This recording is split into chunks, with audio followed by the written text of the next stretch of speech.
Coming to you from the Next Weather Studio, a 360 view of your forecast. This is Next Weather, sponsored by your local Chevy dealers. Georgia drives Chevy.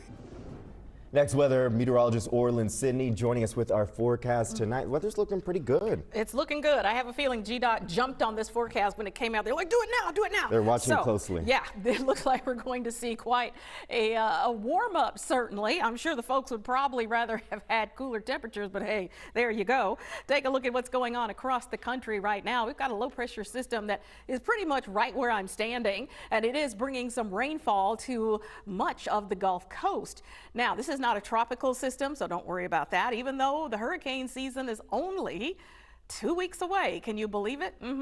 Cloudy skies across much of the southeast can be expected as this low pressure system slowly makes its way eastward the rest of this evening and well, the rest of tonight and on into tomorrow. It'll be exiting the coast on Wednesday, and then we have another chance for some rain coming from the north. Now, most of this rain is going to stay pretty far to the south. That area of low pressure is really hugging the coast there, and you can see that the rain is mostly offshore, but there is a little bit that's making its way onto the coast, and that is some very good news, because what we're looking at here is our one-year drought severity. So it's a little bit different than what we usually show you, and you can see that those areas in red, well, that is where the drought is the worst, and we're certainly going to need more rain than this, but certainly we'll take it, especially along the coast there. So what are we looking at as far as rain from this in Georgia? Somebody put the Miracle-Gro back on the lollipops there. Let's take them down to size and take a look at what's going on down south of us. So this is south of Macon, down around Eastman.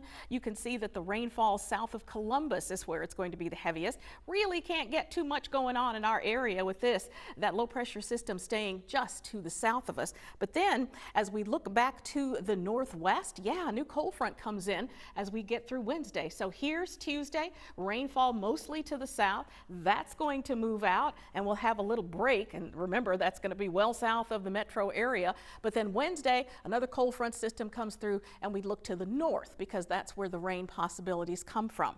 So let's take a look at our 7-day forecast. The promised warm up is here. We're going to see temperatures in the 70s and 80s to start us off. Lots of sunshine here. It looks like we'll be into the 90s as we get into next week for Sunday and Monday. TJ? All right, Orelon, looking good. Thank you.